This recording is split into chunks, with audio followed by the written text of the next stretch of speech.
ദൈവത്താൽ സ്നേഹിക്കപ്പെടുന്ന പ്രിയ ദൈവജനമേ, യേശുക്രിസ്തുവിൻ്റെ ഉന്നതമായ നാമത്തിൽ ഇവർക്കും സ്നേഹവന്ദനം. ഏറ്റവും അനുഗ്രഹിക്കപ്പെട്ട ഈ ദിനത്തിനായി നമുക്ക് ദൈവത്തെ സ്തുതിക്കാം, സ്തോത്രം ചെയ്യാം. പുതിയ വർഷത്തിൻ്റെ രണ്ടാമത്തെ മാസത്തിലേക്ക് നാം പ്രവേശിച്ചിരിക്കുകയാണ്. രണ്ടാമത്തെ മാസത്തിൻ്റെ ആദ്യ ഞായറാഴ്ച ഇവരെയും ഹാർദവമായി സ്വാഗതം ചെയ്യുന്നു. കർത്താവ് നമ്മെ അനുഗ്രഹിച്ച് ദൈവകൃപയിൽ നമ്മെ സൂക്ഷിക്കുമാറാകട്ടെ. ഈ ആണ്ടിൻ്റെ ഒരു മാസക്കാലം നടത്തിയ ദൈവം മാറാത്തവനായി മറക്കാത്തവനായി നമ്മോടുകൂടെ ബലശാലിയായി കൂടെയുണ്ട്. ആ കർത്താവിൽ വിശ്വാസം അർപ്പിച്ചുകൊണ്ട് മുന്നോട്ട് നമുക്ക് യാത്ര ചെയ്യാം. ദൈവം നമ്മെ അനുഗ്രഹിക്കട്ടെ. ആമേൻ. യഹോവയെ സ്തുതിപ്പിൻ, സ്വർഗത്തിൽ നിന്ന് യഹോവയെ സ്തുതിപ്പിൻ, ഉന്നതങ്ങളിൽ അവനെ സ്തുതിപ്പിൻ, അവന്റെ സകല ദൂതന്മാരുമായുള്ളവരെ അവനെ സ്തുതിപ്പിൻ, അവന്റെ സർവ്വ സൈന്യവുമേ അവനെ സ്തുതിപ്പിൻ. ദൈവത്തോട് നമുക്ക് പ്രാർത്ഥിക്കാം. ഉന്നതങ്ങളിൽ വാസമായിരിക്കുന്ന സർവശക്തനായ ദൈവമേ, സ്വർഗസ്ഥ പിതാവേ, ഏറ്റവും അനുഗ്രഹിക്കപ്പെട്ട ഈ ദിനത്തിനായി ഞങ്ങൾ അങ്ങേ സ്തുതിക്കുന്നു, സ്തോത്രം ചെയ്യുന്നു. ആത്മാവിലും സത്യത്തിലും അങ്ങേ ആരാധിപ്പാനും ദൈവകൃപ അനുഭവിപ്പാനും ദൈവവചനം കേൾക്കുവാനും കൃപയിൽ വളരുവാനൊക്കെ ഒരു മാസം കൂടെ കാണുവാൻ ദൈവം ഞങ്ങളെ സഹായിച്ച കൃപയ്ക്കായി സ്തോത്രം. ദൈവമേ, പുതിയ വർഷത്തിൻ്റെ ഒരു മാസക്കാലം ഇവിടുന്ന് കൂടെ ഇരുന്നു. ഈ മാസത്തിലും ദൈവം അത്ഭുതകരമായി ഞങ്ങളെ വഴി നടത്തണമേ. ആപത്തിൽ രോഗത്തിൽ വൻപ്രയാസങ്ങളൊക്കെ മതിയായ കരുതുന്ന, ഞങ്ങളെ സ്നേഹിക്കുന്ന, ഞങ്ങളെ ആദരിക്കുന്ന ദൈവമായി അവിടുന്ന് കൂടെ ഇരിക്കണമേ. ഞങ്ങളെ ശക്തീകരിക്കണമേ, ഞങ്ങളെ ബലപ്പെടുത്തണമേ, ആത്മാഭിഷേകത്തോടെ വഴി നടത്തണമേ. ദുഃഖ ദുരിത ഭാര പ്രയാസങ്ങളൊക്കെ വിടുവിക്കണം. കർത്താവിൻ്റെ അനുഗ്രഹം ഞങ്ങളുടെ മേൽ കൂടിയിരിക്കട്ടെ. എല്ലാവിധമായ സ്വർഗീയ അനുഗ്രഹങ്ങൾക്കായി സ്തോത്രം. സമാധാനത്തിനായി ദൈവിക നടത്തിപ്പുകൾക്കായി ഞങ്ങളെ വാഴ്ത്തുന്നു, സ്തുതിക്കുന്നു. അന്ത്യത്തോളം ഞങ്ങളെ വഴി നടത്തണമേ. തിരുക്കൃപയിൽ ഞങ്ങളെ പൊതിഞ്ഞുകൊള്ളണമേ. യേശു രക്ഷിതാവിൻ്റെ നാമത്തിൽ പ്രാർത്ഥിക്കുന്നു. പ്രാർത്ഥന കേൾക്കണമേ. ആമേൻ, ആമേൻ. പ്രിയരെ, കഴിഞ്ഞ ആഴ്ചയിൽ ധ്യാനത്തിൻ്റെ ഒടുവിൽ ചോദിച്ച ചോദ്യം ഇതാണ്: വിഷമതകൾ ദൈവം നമുക്ക് നൽകുന്നത് എന്താണ്? ആൻസർ സമാധാനം എന്നതാണ്. പ്രത്യേകിച്ചും കമൻറ്റ് ബോക്സിൽ ആൻസറുകൾ ശരി ഉത്തരം രേഖപ്പെടുത്തിയ ഏവരോടുമുള്ള നന്ദിയും സ്നേഹവും അറിയിക്കട്ടെ. കർത്താവ് നിങ്ങളെ സമൃദ്ധിയായി അനുഗ്രഹിക്കുമാറാകട്ടെ. ഇന്നത്തെ ധ്യാനത്തിൻ്റെ ഒടുവിലും ഒരു ചോദ്യമുണ്ടാകും. പ്രാർത്ഥനയോടുകൂടെ ദൈവവചനം പഠിക്കാം. ഒരേ ഒരു ആയുസ്സ് ദൈവം നമുക്ക് തന്നിരിക്കുന്നത്. കർത്താവിനോട് ചേർന്ന് ജീവിപ്പാം. ഈ ലോകത്തിൽ നമുക്ക് ദൈവം തന്നിരിക്കുന്ന ഉത്തരവാദിത്വങ്ങൾ, കടമകൾ ഒക്കെ നാം ചെയ്യുന്നുണ്ട്. അതൊക്കെ ചെയ്യുവാൻ ബാധ്യസ്ഥരാണ്. ഇതൊക്കെ ചെയ്യുമ്പോഴും നമ്മുടെ ആത്മാവിന് വേണ്ടി നാം കൂടുതൽ ജാഗ്രത പുലർത്തണം, ജാഗരിക്കണം, ജാഗരൂകരാകണം. കാരണം നമ്മുടെ മരണസമയം ഈ ശരീരം മണ്ണിനോട് ഇഴുകിച്ചേരും, ആത്മാവ് മരിക്കുന്നില്ല. അത് ദൈവസന്നിധിയിൽ ന്യായവിധിക്കായി ഒരുക്കപ്പെടും. പ്രിയമുള്ളവരെ, അപ്പോൾ രണ്ടാം മരണത്തിൽ നമുക്ക് ദോഷം വരാതിരിക്കേണ്ടതിന് നമ്മുടെ ആത്മാവിന് വേണ്ടി കൂടുതൽ ശ്രദ്ധയുള്ളവരായിരിക്കാം. ദൈവം അതിനായി നമ്മെ സഹായിച്ച് അനുഗ്രഹിക്കുമാറാകട്ടെ. ഇന്നത്തെ ധ്യാനത്തിനായി തിരഞ്ഞെടുത്തിരിക്കുന്ന തിരുവചന വേദഭാഗങ്ങൾ ലൂക്കോസ് എഴുതിയ സുവിശേഷം 22-ാം അധ്യായം 55 തുടങ്ങിയുള്ള വചനങ്ങളാണ്. അതിൻ്റെ അടിസ്ഥാനത്തിൽ നിന്നുകൊണ്ട് പാർക്കുവാൻ പാടില്ലാത്ത സ്ഥലങ്ങൾ, ഒരു ദൈവ പൈതൽ പാർക്കുവാൻ അഥവാ വസിക്കുവാൻ പാടില്ലാത്ത സ്ഥലങ്ങൾ എന്ന ചിന്താവിഷയത്തിലാണ് നാം ഇന്ന് ധ്യാനിക്കുവാൻ ആരംഭിക്കുന്നത്. പ്രിയമുള്ളവരെ, നാം ഇന്ന് വസിച്ചു കൊണ്ടിരിക്കുന്നത് കൃപയിൻ കാലഘട്ടത്തിലെ അവസാന ഒരു സമയത്താണ്. കൃപയിൻ കാലഘട്ടത്തിൻ്റെ അവസാന സ്റ്റേജിലാണ് നാം ഇന്ന് താമസിച്ചു കൊണ്ടിരിക്കുന്നത്. ഈ കാലഘട്ടത്തിൽ രണ്ട് പ്രത്യേകതകളുണ്ട്. ഒന്ന്, ലോകാവസാനം സമീപമായിക്കൊണ്ടിരിക്കുന്നു എന്നതാണ്. കർത്താവിൻ്റെ വരവും സമീപമായിക്കൊണ്ടിരിക്കുന്നു. രണ്ടാമത്തെ പ്രത്യേകത, നാമും മരണത്തോട് അടുത്തുകൊണ്ടിരിക്കുകയാണ്. കയ്യെത്താവുന്ന ദൂരത്തിൽ മരണം എത്തി നിൽക്കുന്ന ഒരു കാലഘട്ടത്തിലാണ് നാം ജീവിച്ചു കൊണ്ടിരിക്കുന്നത്. ഞാൻ പറഞ്ഞു വരുന്നത്, അധിക കാലമൊന്നും ഇനി നമുക്കില്ല ഈ ലോകത്ത്. എന്തും എപ്പോഴും എന്തും എങ്ങനെയും എപ്പോഴും വേണമെങ്കിലും സംഭവിക്കാം. അങ്ങനെ ഒരു കാലഘട്ടത്തിലാണ്. അപ്പോൾ ഈ കാലഘട്ടത്തിൽ നമുക്ക് എപ്രകാരം നാം ജീവിക്കണമെന്ന് വേദപുസ്തകം നമുക്ക് പറഞ്ഞു തരുന്നു. അതായത് ഷോർട്ട് പീരീഡ്, ഒരു ചുരുങ്ങിയ കാലഘട്ടത്തുള്ള ഈ ലോക ജീവിത യാത്രയിൽ നാം ഒരിക്കലും മലിനപ്പെടുവാൻ പാടുള്ളതല്ല. നമ്മുടെ ശരീരവും മനസ്സും അശുദ്ധിക്ക് ഏൽപ്പിച്ചു കൊടുക്കാതെ വിശുദ്ധിയിൽ ജീവിക്കണമെന്നാണ് ദൈവം നമ്മോട് ആവശ്യപ്പെടുന്നത്. കാരണം നമ്മുടെ ജീവിതം നാം ഈ ലോകത്തിനുള്ളവരല്ല. നാം ഈ ലോകത്തിലെ മറ്റൊരു വസ്തുക്കൾക്ക് വേണ്ടിയല്ല സൃഷ്ടിക്കപ്പെട്ടിരിക്കുന്നത്. നാം ദൈവത്തിനുള്ളവരാണ്. നാം ആ സ്വർഗീയ സ്ഥലത്തിന് അവകാശികളാണ്. അതുകൊണ്ട് തന്നെ നമ്മെ മലിനപ്പെടാതെ സൂക്ഷിക്കണമെന്നത് ഏറ്റവും അനിവാര്യമായ ഒരു ഘടകമാണ്.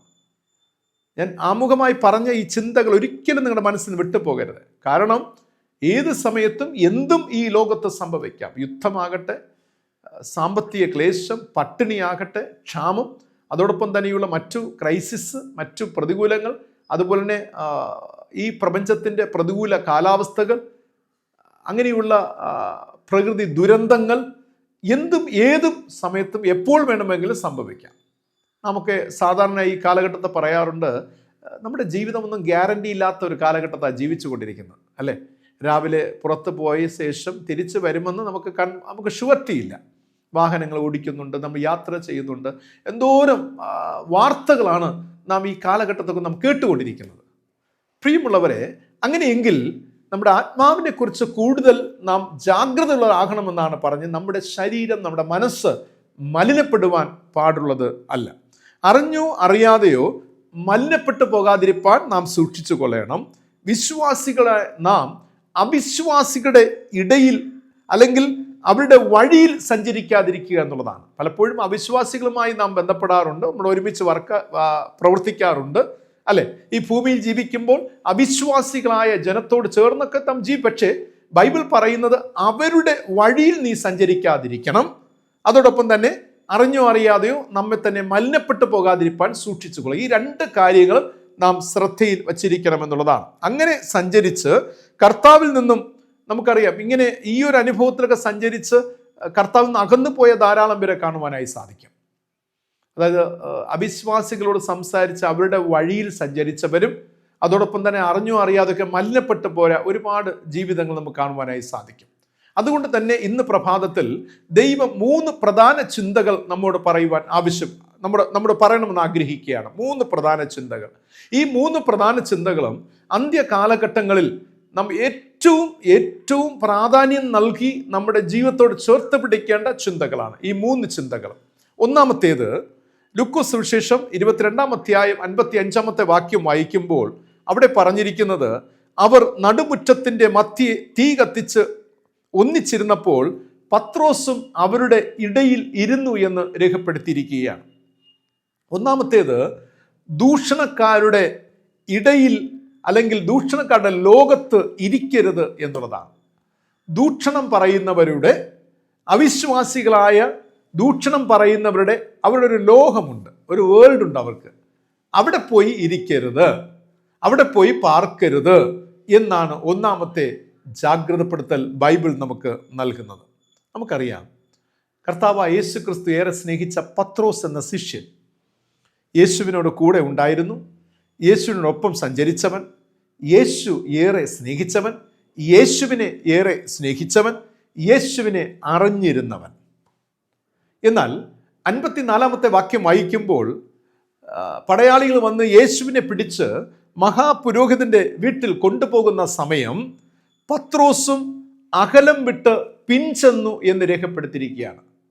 Peter followed him a distance. പത്രോസ് അകലം വിട്ട് പിൻചെന്നു. ഇതായിരുന്നു പ്രശ്നം. പത്രോസിന്റെ ജീവിതത്തിൽ സംഭവിച്ചത്, പത്രോസ് യേശുവിൽ നിന്നും അകലം വിട്ട് ഇക്കഴിഞ്ഞ 3-3.5 വർഷക്കാലം യേശുവിനോട് കൂടെ സഞ്ചരിച്ചവൻ ഒരു പ്രത്യേക സമയം എത്തിയപ്പോൾ അകലം വിട്ട് പിൻചെല്ലുന്ന ഒരു മാത്ര നേരമാണ് അകലം വിട്ട് ചെല്ലുന്ന ഒരു സന്ദർഭം. ഈ സമയത്താണ് സാത്താൻ പത്രോസിനെ ശക്തമായിട്ട് വേറൊരു തലത്തിലേക്ക്, വേറൊരു ലോകത്തേക്ക് വലിച്ചു കൊണ്ടുപോകുന്നത്. നമുക്കറിയാം ആ പശ്ചാത്തലം. ഈ അകലം വിട്ട് പിൻചെല്ലുന്ന സമയത്ത് അവിടെ മഹാപുരോഹിതന്റെ വീട്ടിനരികിലായിട്ട് അവിടെ നടുമുറ്റത്ത് തീ കാഞ്ഞുകൊണ്ട് ദൂഷണം പറഞ്ഞ് രസിച്ചു കൊണ്ടിരുന്നവരുടെ അടുക്കൽ പോയി ഇരിക്കേണ്ടി വന്നു. വേറൊരിടത്ത് പോകുവാൻ വഴിയില്ല. ക്രിസ്തുവിനെ വിട്ട് അകലം വിട്ട് പിൻചെന്നു. ഇനിയിപ്പോൾ കൂടെ ആരുമില്ല, മറ്റ് സഹശിഷ്യന്മാരല്ല. അവൻ അതുകൊണ്ട് എന്ത് ചെയ്യാണ്? തീ കാഞ്ഞുകൊണ്ട് ദൂഷണം പറഞ്ഞുകൊണ്ടിരുന്ന കുറച്ച് കൂട്ടക്കാരുടെ മധ്യ അതിൻ്റെ ഇടയിൽ പോയി ഇവനും പോയി അങ്ങിരുന്നു. അതിൻ്റെ ഫലം എന്തുണ്ടായെന്നറിയാമോ?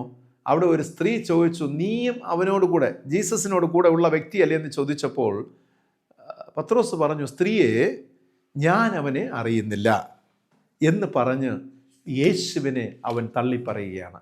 ഞാൻ അവനെ അറിയുന്നില്ല. എന്നെ കേൾക്കുന്ന പ്രിയ ദൈവജനമേ, യേശുവിനോട് കൂടെ സഞ്ചരിച്ചവൻ, യേശുവിനോട് കൂടെ ഭക്ഷിച്ചവൻ, അത്ഭുതങ്ങൾക്ക് സാക്ഷ്യം വഹിച്ചവൻ, ഉപദേശങ്ങളെ കേട്ടവൻ, ക്രിസ്തുവിന് വേണ്ടി ഭയങ്കരമായി ശിഷ്യന്മാരുടെ നടുവിൽ ഘോരമായി ഭയങ്കരമായി വലിയ വലിയ ചിന്തകളാൽ നിലകൊണ്ട പത്രോസ് പറയുകയാണ്, ഞാൻ അവനെ അറിയുന്നില്ല. പത്രോസിന്റെ ദയനീയമായ അനുഭവം നോക്കുക. എന്തുകൊണ്ടാണ് ഇത് പറയേണ്ടി വന്നത്? കർത്താവിന് വിട്ട് അകലം വിട്ട് ഇപ്പോൾ ദൂഷണം പറയുന്നവരുടെ കൂട്ടത്തിൽ പോയി ഇരുന്നതിനാൽ അങ്ങനെ ഒരു സാഹചര്യം പത്രോസിന് നേരിടേണ്ട അനുഭവം ഉണ്ടായി. പ്രിയമുള്ളവരെ, അന്ത്യനാളുകളിൽ നാം ചിലപ്പോൾ വളരെ കോൺഫിഡൻ്റ് ആയിട്ട് പറയുമായിരിക്കും, പത്രോസിന് സംഭവിച്ചതുപോലെ എനിക്ക് സംഭവിക്കത്തില്ല. പക്ഷെ ഒരിക്കലും പറന്നു പോകരുത്. പത്രോസിനെ പോലെ അതേ സിറ്റുവേഷൻ ആയിരിക്കത്തില്ല. അതുപോലുള്ള മറ്റു പല സാഹചര്യങ്ങളും നിങ്ങളെ വീഴ്ത്തുവാൻ പിശാച് കെണിയൊരുക്കുകയാണ്. മറന്നു പോകരുത്, ദൂഷണം പറയുന്ന അവിശ്വാസികളുടെ നടുവിൽ പോയി ഇരിക്കരുത്. അത് നമ്മുടെ ജീവിതത്തിൽ വിശ്വാസത്തെ ഖനിക്കുന്ന ഒരുപാട് പ്രവൃത്തികളിലേക്ക് നമ്മെ നയിക്കുവാനിടയാകും. നാം നമ്മെ അത്ഭുതപ്പെട്ടു പോകും, എനിക്കിത് എന്ത് സംഭവിച്ചു എന്നത്. ഒന്ന് നമ്മുടെ വിശ്വാസ ജീവിതത്തിലേക്ക് നോക്കിയേ. നമ്മുടെ ബന്ധം ആരോടാണ്? നാം ഏറ്റവും കൂടുതൽ സംസാരിക്കുന്നത്, ഏറ്റവും കൂടുതൽ മിങ്കിളാകുന്നത് അവിശ്വാസികളോടല്ലേ? അവർ നമ്മോട് കെയർ ചെയ്യും. വേണമെങ്കിൽ ആ തണുപ്പ് സമയത്ത് അവർ തീ കാഞ്ഞുകൊണ്ടിരിക്കുന്ന ആ ചൂടൊക്കെ നമ്മുടെ മേൽ പകരും. നിങ്ങളിവിടെ വന്ന് ഇരിക്കുക, ഈ ചൂട് കായാമല്ലോ, തണുപ്പിൽ ബുദ്ധിമുട്ടണ്ട, പ്രയാസപ്പെടേണ്ട. അത് കെയറിങ്. ഈ കെയർ കിട്ടുമ്പോൾ നമ്മൾ ചിന്തിക്കും, എന്താണ് ഇത്രയും നാൾ എൻ്റെ കൂടെ ഇരുന്ന വിശ്വാസികളിൽ നിന്ന് എനിക്കൊരു കെയർ കിട്ടിയില്ല, ഇതാ ഇവർ എന്തോരം സ്നേഹമാണ്. അവരാണ് ചോദിച്ചത്, നീയും ഇവനോട് കൂടെ യേശുവിനോട് കൂടെ ഉണ്ടായിരുന്ന വ്യക്തിയല്ലേ? അപ്പോഴാ പത്രോസ് പറയുന്നത്, ഞാൻ അറിയുകയില്ല. എത്ര വലിയ പാപം പ്രിയമുള്ളവർ, എത്ര വലിയ സിൻ. നാമും ഇതുപോലത്തെ പല മേഖലകളിലുമൊക്കെ നമുക്ക് ഇങ്ങനെയുള്ള കുറവുകൾ, പാപങ്ങൾ, തെറ്റുകൾ നാം ചെയ്തുകൊണ്ടിരിക്കുകയാണ്. ഓർത്തുകൊള്ളുക പ്രിയമുള്ളവരെ. അതുകൊണ്ട് ബൈബിൾ ഒന്നാമതായി നമ്മെ ജാഗ്രതപ്പെടുത്തുന്നു, ദൂഷണം പറയുന്നവരുടെ ഇടയിൽ പോയി പാർക്കരുത്, വസിക്കരുത്. രണ്ടാമത്തേത് 2 പത്രോസ് 2-ാം അധ്യായം 7 മുതൽ 8 വരെ വായിക്കുമ്പോൾ, അധർമ്മികളുടെ ഇടയിൽ വസിച്ചിരിക്കുമ്പോൾ നാൾതോറും അധർമ്മ പ്രവൃത്തി കണ്ടും കേട്ടും തൻ്റെ നീതിയുള്ള മനസ്സിൽ നൊന്ത് അവരുടെ ദുഷ്കാമ പ്രവൃത്തിയാൽ വലഞ്ഞു പോയ നീതിമാനായ ലോത്തിനെ വിടുവിക്കുകയും ചെയ്തു എന്നത് ചിന്ത. ഇത് കുറച്ച് മനസ്സിരുത്തി വായിക്കേണ്ട ഒരു വേദഭാഗമാണ്. പ്രത്യേകിച്ചും ലേഖന വേദഭാഗങ്ങൾ ഒരിക്കൽ വായിക്കേണ്ടത് ഒരു 100 പ്രാവശ്യം വായിച്ചാൽ ചിലപ്പോൾ നമുക്ക് മനസ്സിലാകത്തുള്ളൂ. ഇവിടെ ഈ ഭാഗത്ത് കാര്യം ഇത്രയാണ്, ലോത്ത് അധർമ്മികളുടെ ഇടയിൽ പാർത്തു. അങ്ങനെയെങ്കിൽ രണ്ടാമത്തെ ചിന്ത നമ്മെ പഠിപ്പിക്കുന്നത്, അധർമ്മികളുടെ ഇടയിൽ പാർക്കരുത്, അധർമ്മികളുടെ ഇടയിൽ നിങ്ങൾ വസിക്കരുത്. ഇവിടെ ലോത്തിനെ കുറിച്ച് പറയുമ്പോൾ, ലോത്തിൻ്റെ മനസ്സ് വാസ്തവത്തിൽ നീതിയുള്ള ഒരു മനസ്സായിരുന്നു. ലോത്തിൻ്റെ മനസ്സ് നീതിയുള്ള ഒരു മനസ്സായിരുന്നു, നല്ല മനുഷ്യന്. പക്ഷേ അവൻ്റെ തിരഞ്ഞെടുപ്പ് തെറ്റായിപ്പോയി. അവൻ അബ്രഹാമിനെ വിട്ട്, ഒരു ക്രൈസിസ് വന്നപ്പോൾ അബ്രഹാമിനെ വിട്ട് അവൻ തിരഞ്ഞെടുത്ത സ്ഥലം അത് അധർമ്മം പ്രവർത്തിക്കുന്നവരുടെ കൂട്ടത്തിൽ പോയിരിക്കേണ്ട ഒരവസ്ഥയിലേക്ക് എത്തിപ്പെടുകയാണ്. ആ ഒരു വലിയ നന്മ ലോത്തിലുണ്ടായിരുന്നു. അവൻ്റെ മനസ്സ് നീതിയുള്ള മനസ്സ്. പക്ഷേ അവന് പറ്റിയ ഏറ്റവും വലിയ തെറ്റെന്ന് പറയുന്നത്, അവൻ ഇങ്ങനെയുള്ള ഒരു അനുഭവത്തിലേക്ക് ചെന്നപ്പെടുകയാണ്, ഒരു വലിയ അനർത്ഥത്തിലേക്ക് ചെന്നപ്പെടുകയാണ്. അവൻ വസിക്കുവാൻ തിരഞ്ഞെടുത്തത് ദുഷ്കാമ പ്രവർത്തിക്കാരുടെ ഇടയിലായിരുന്നു. ദുഷ്കാമ പ്രവർത്തികൾ ചെയ്യുന്നവരുടെ ഇടയിൽ പാർക്കുവാനാണ് അവൻ തിരഞ്ഞെടുത്തത്. പ്രിയമുള്ളവരെ, ഇത് അവൻ്റെ ജീവിതത്തിൽ വലിയൊരു പരാജയത്തിന് കാരണമായി തീർന്നു. അതുകൊണ്ട് അവൻ്റെ ജീവിതത്തിൽ സംഭവിച്ച, ലോത്തിൻ്റെ ജീവിതത്തിൽ അവൻ്റെ മനസ്സ് നൊന്ത് ജീവിക്കേണ്ടി വന്നു. ആ ഭാഗം ഒന്ന് വായിച്ചു നോക്കുക. 2 പത്രോസിൻ്റെ 2-ാമത്തെ 9-ാമത്തെ വാക്യമൊക്കെ വായിക്കും. അവൻ്റെ മനസ്സ് നൊന്ത് ജീവിക്കേണ്ടി വന്നു. മാത്രമല്ല, വേദപുസ്തകം അവന് നൽകപ്പെടുന്ന ഒരു പേരുണ്ട്, വലഞ്ഞു പോയ നീതിമാൻ. വലഞ്ഞു പോയ നീതിമാനായിരുന്നു ലോത്ത്. എന്നെ കേൾക്കുന്ന പ്രിയ ദൈവജനമേ, ഇതുപോലെ നൊന്ത് ജീവിക്കുന്ന എത്രയോ പേരുണ്ട്. തങ്ങൾ തിരഞ്ഞെടുത്ത വഴികൾ തെറ്റായതുകൊണ്ട്, തങ്ങൾ പോയി പാർത്ത ഇടങ്ങൾ, സ്ഥലങ്ങൾ തെറ്റായതുകൊണ്ട് നൊന്ത് ജീവിക്കേണ്ടി വരുന്ന ജീവിത അനുഭവങ്ങൾ, തെറ്റായ തിരഞ്ഞെടുപ്പുകൾ നോവിൻ്റെ അനുഭവത്തിലേക്ക് വഴി നടത്തുന്നു. അതുപോലെ തന്നെ വലഞ്ഞു പോകുന്ന അനുഭവമാണ്. അവൻ നീതിയുള്ള മനസ്സുള്ളവനായിരുന്നു, പക്ഷേ അവൻ വലഞ്ഞുപോയ നീതിമാനായി മാറ്റപ്പെടുകയാണ് ലോത്തിൻ്റെ ജീവിതം. ബൈബിൾ നമ്മോട് പറയുന്നു, അധർമ്മികളുടെ അധർമ്മം പ്രവർത്തിക്കുന്നതിനിടയിൽ വസിക്കരുത്, അവരോട് കൂടരുത് എന്ന് വചനം പഠിപ്പിക്കുകയാണ്.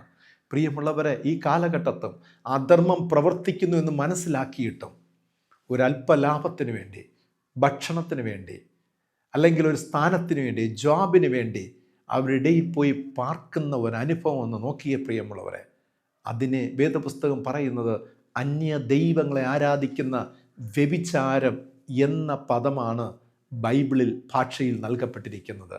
പ്രിയമുള്ളവരെ, ദൈവത്തെ വിട്ട് മറ്റൊരു നിലയിൽ പോകുന്ന അനുഭവം, അധർമ്മികളുടെയും ദൂഷണം പറയുന്ന ഇടയിൽ പോയി പാർക്കുന്ന, അവർക്ക് കൈകൊടുത്ത് അവരോടൊപ്പം ജീവിക്കുന്ന ജീവിതമെന്ന് പറയുന്നത് എന്താണ്?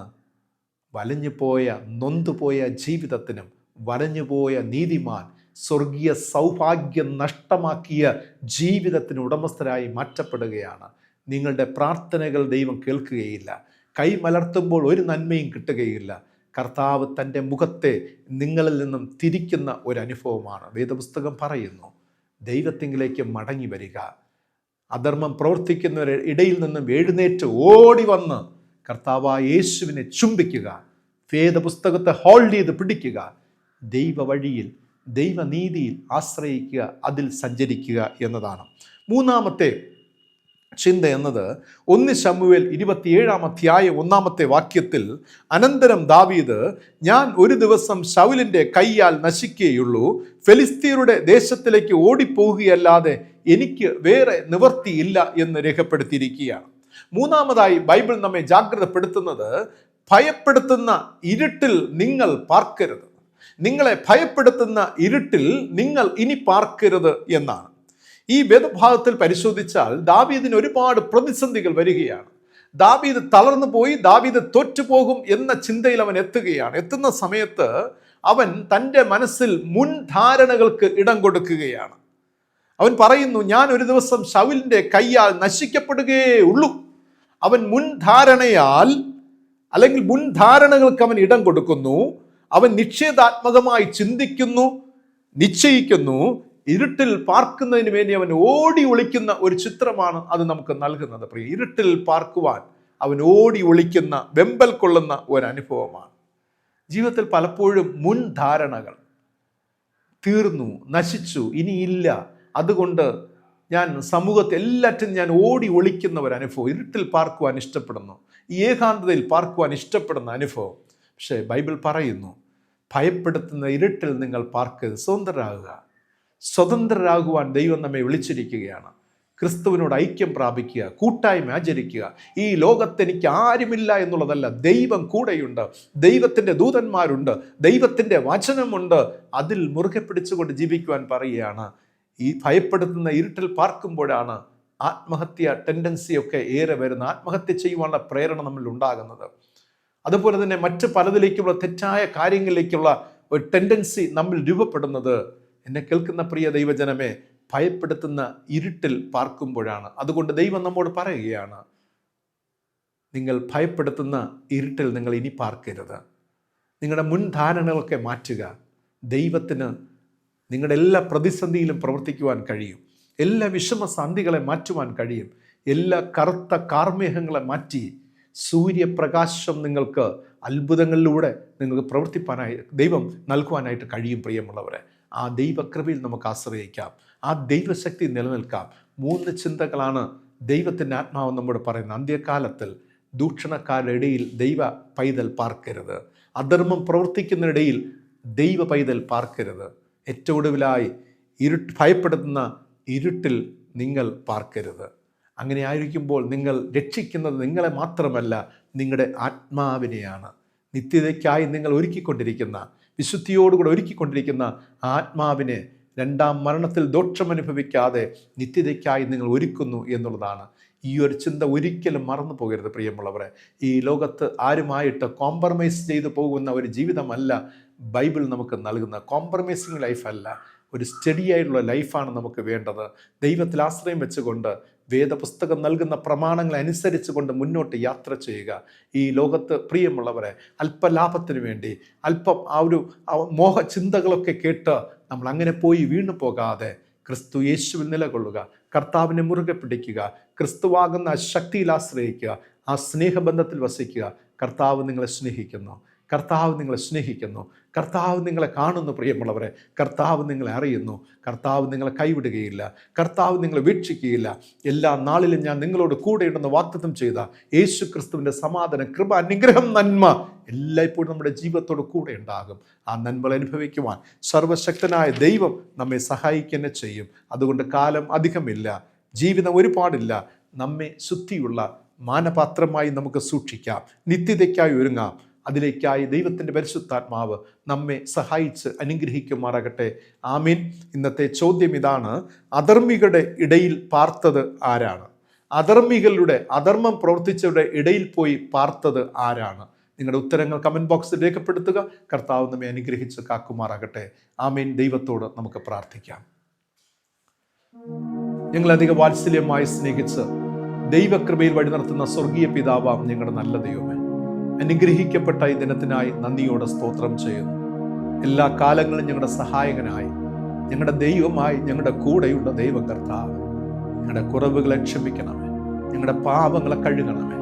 ഇത്രത്തോളം ദൈവം ഞങ്ങളെ സഹായിച്ച കൃപയ്ക്കായി സ്തോത്രം. ദൈവമെന്ന സത്യം, ദൈവമേ, അങ്ങ് ഞങ്ങൾ ഇഷ്ടപ്പെടുന്നതാ, അങ്ങ് ഞങ്ങൾ സ്നേഹിക്കുന്നു, ആരാധിക്കുന്നു, അങ്ങ് ഞങ്ങൾ ആശ്രയം വയ്ക്കുന്നു. കർത്താവിൻ്റെ കൃപ ഞങ്ങളുടെ മേൽ പകരുമാറാകണമേ. പ്രതിസന്ധികളിലും പ്രതികൂലങ്ങളിലൊക്കെ നാഥ ഏറെ നന്മ അനുഭവിക്കുവാൻ, ഏറെ സന്തോഷം അനുഭവിക്കുവാൻ എല്ലാ നിലകളിലും കർത്താവ് സഹായിച്ച് അനുഗ്രഹിക്കണം. ഇത്രത്തോളം നടത്തി കൃപയ്ക്കായി സ്തോത്രം. ഈ മാസക്കാലം മുഴുവൻ അത്ഭുതകരമായി നാഥ അവിടുത്തെ കാരുണ്യവും സ്നേഹവും സംരക്ഷണവും നൽകി ഞങ്ങളെ കൃപയോടെ വഴി നടത്തണമെന്ന് പ്രാർത്ഥിക്കുന്നു. പഠിക്കുന്ന മക്കൾക്കായി സ്തോത്രം.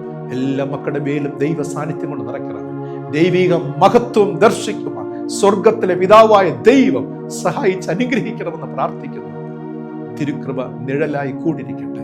ഞങ്ങളെ ബലപ്പെടുത്തണമേ, ശക്തീകരിക്കണമേ, ആത്മാവിൽ താങ്ങണമേ, കരുതണമേ. അപ്പ ഇത്രത്തോളം സഹായിച്ചല്ലോ, ഇത്രത്തോളം നടത്തിയല്ലോ നാഥ. അന്ത്യത്തോളം ഞങ്ങളുടെ ദൈവകൃപയിൽ സൂക്ഷിച്ച് തിരുകൃപയിൽ കാത്തുപരിപാലിച്ച് വഴി നടത്തുമാറാകണമെന്ന് യേശു രക്ഷിതാവിന്റെ നാമത്തിൽ പ്രാർത്ഥിക്കുന്നു. പ്രാർത്ഥന കേൾക്കണമേ. ആമേൻ. സ്വർഗസ്ഥനായ ഞങ്ങളുടെ പിതാവേ, തിരുനാമം വിശുദ്ധീകരിക്കപ്പെടണമേ, തിരുരാജ്യം വരണമേ, തിരുവിഷ്ടം സ്വർഗത്തിലെ പോലെ ഭൂമിയിലും ആകണമേ. ഞങ്ങൾക്ക് ആവശ്യമുള്ള ആഹാരം തരണമേ. ഞങ്ങൾ കടക്കാരോട് ക്ഷമിച്ചിരിക്കുന്നത് പോലെ ഞങ്ങളുടെ കടങ്ങളും ഞങ്ങളോട് ക്ഷമിക്കണമേ. ഞങ്ങൾ പരീക്ഷയിൽ കടത്താതെ ദുഷ്ടങ്ങളിൽ നിന്ന് വിടുവിക്കണമേ. രാജ്യവും ശക്തിയും മഹത്വം ഇന്നും എന്നേക്കും പിതാവിനുള്ളതല്ലോ. ആമേൻ.